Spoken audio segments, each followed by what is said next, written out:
বিসমিল্লাহির রহমানির রহিম। Hello everyone, welcome to my another blog. আসসালামু আলাইকুম। কেমন আছেন আপনারা সবাই? আশা করি মহান আল্লাহ তাআলার অশেষ রহমতে ভালো আছেন, সুস্থ আছেন। আলহামদুলিল্লাহ, মহান আল্লাহ তাআলার অশেষ রহমত ও আপনাদের দোয়াতে ভালো আছি আমরাও।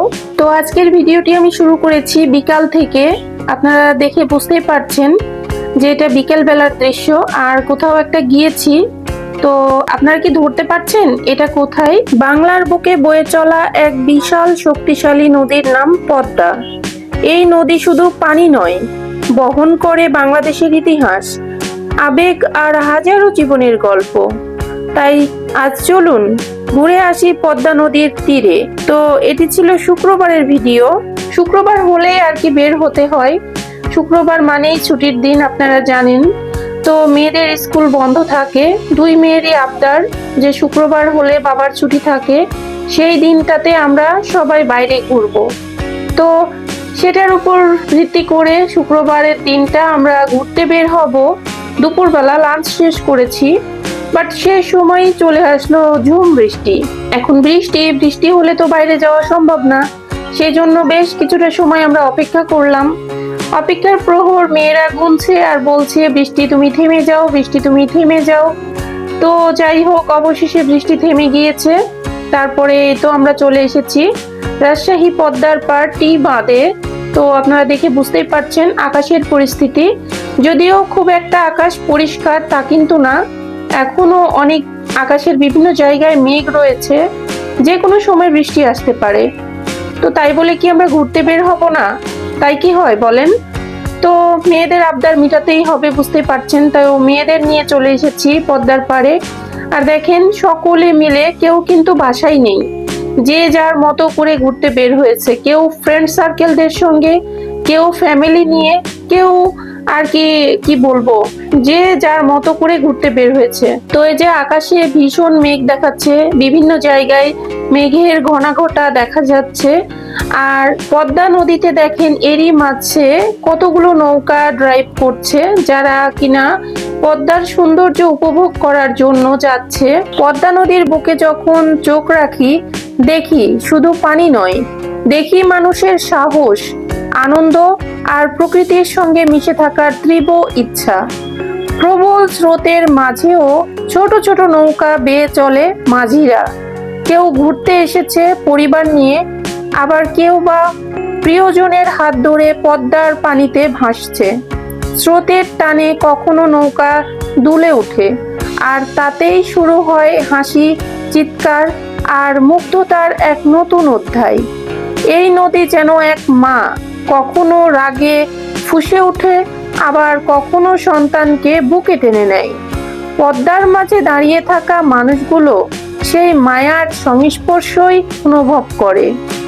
কেউ কেউ বলে পদ্মার নৌকা ভাসানো মানেই জীবনের ঝুঁকি, কিন্তু যারা একবার এই নৌকা ভ্রমণের স্বাদ পেয়েছে তারা জানে জীবনের সৌন্দর্য ঠিক এমনই, খানিকটা ঝুঁকি আর খানিকটা ভালোবাসা।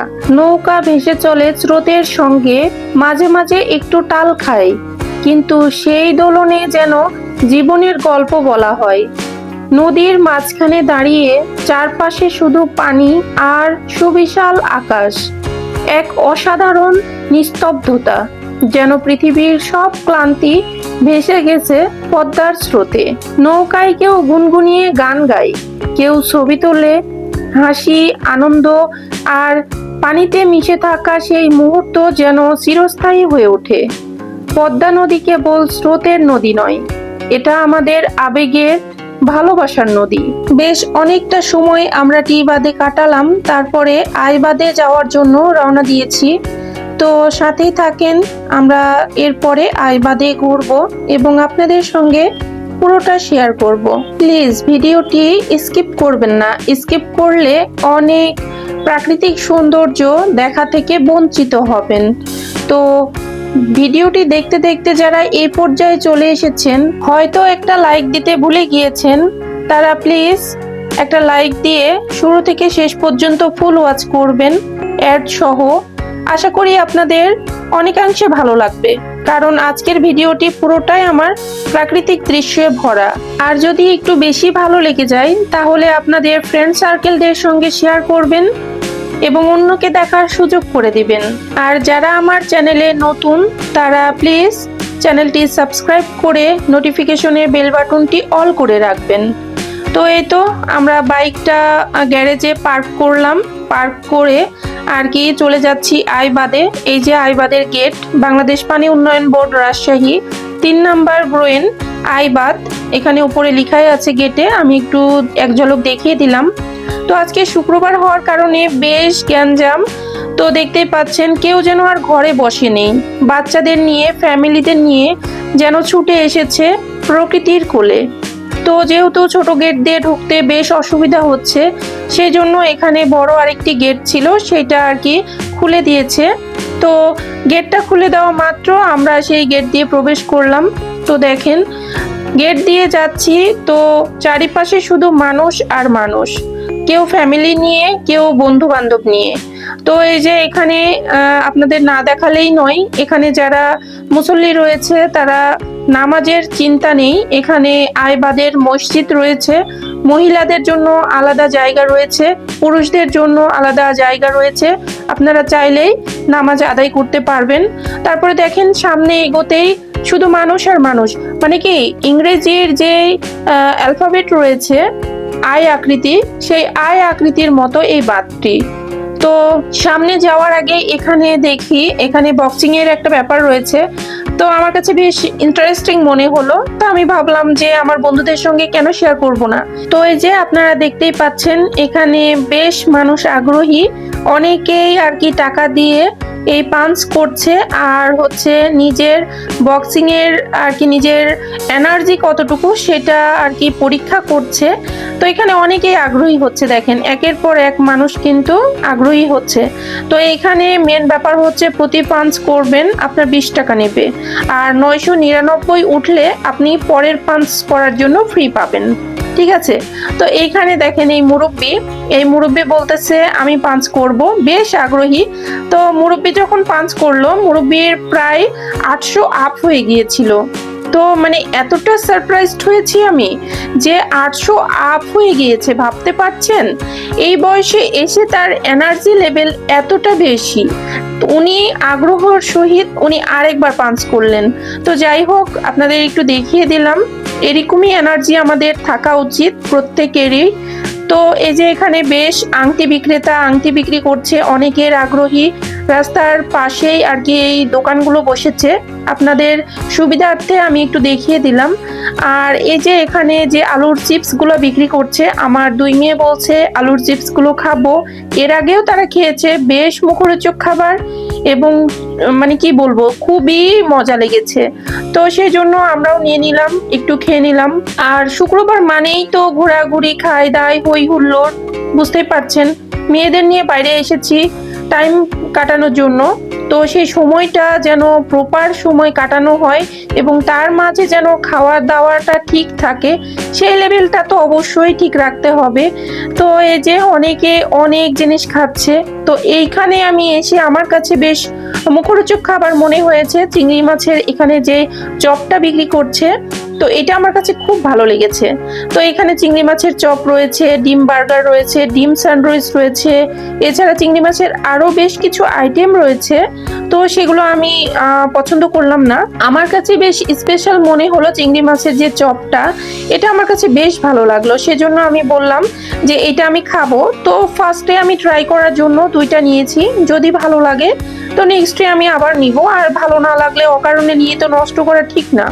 সেজন্য এই যে কতটা বাতাস হচ্ছে আপনারা বুঝতে পারছেন, গায়ে কিন্তু কাপড় ঠিক থাকতেছে না, এতটা বাতাস হচ্ছে। এই যে আমি এই বাতাসের মাঝে 2টা চপ নিয়েছি, সেখান থেকে আমি একটা চপ খেলাম, অনেক মজা লাগলো। আমার মজা দেখে আমার মেয়ে বলতেছে আমিও খাবো। তো এখানে আমি, আমার মেয়ে, আমার হাজবেন্ড সকলে একটু খেয়ে নিলাম, তারপরে এই যে সামনে এগিয়ে যাচ্ছি।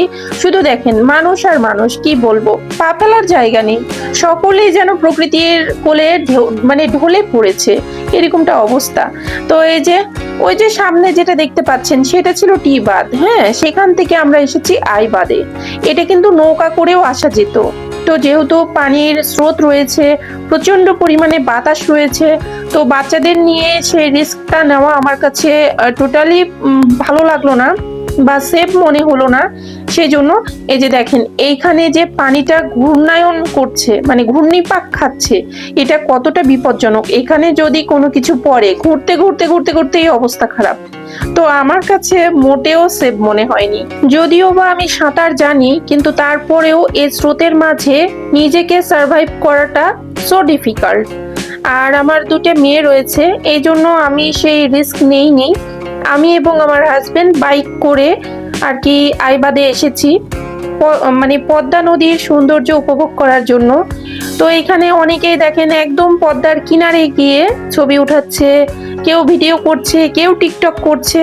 মানে এক একজনার রুচি এক এক রকম, এক একজনার আনন্দ এক এক রকম ভাবে প্রকাশ করছে। তো সেই ফাঁকে আমিও একটু ভিডিও করে নিলাম আমার বন্ধুদের দেখানোর জন্য। তো এখানে বেশ কিছুটা সময় কাটালাম। শুধু কি বলবো, মনোমুগ্ধকর দৃশ্য আর মনোমুগ্ধকর একটা পরিবেশ। মানুষের কোলাহল থাকলেও অত্যাধিক বাতাস এবং প্রাকৃতিক সৌন্দর্যে ভরপুর।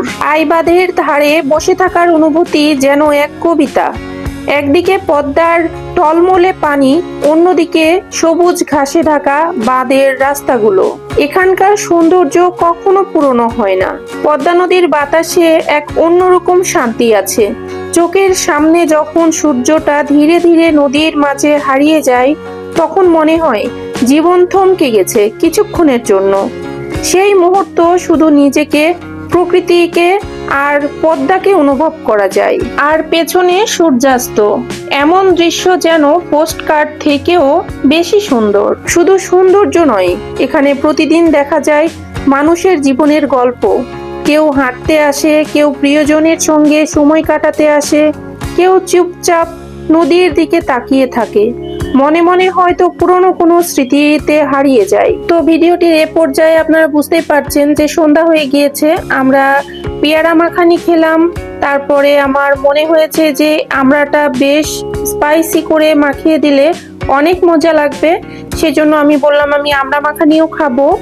তো আমি আমড়া মাখানিও অর্ডার দিয়েছি। এই যে আমাদের মাখানি কমপ্লিট হয়েছে। সবাই মিলে আমরা পেয়ারা মাখানোর পাশাপাশি আমড়া মাখানো খেয়ে নিয়েছি।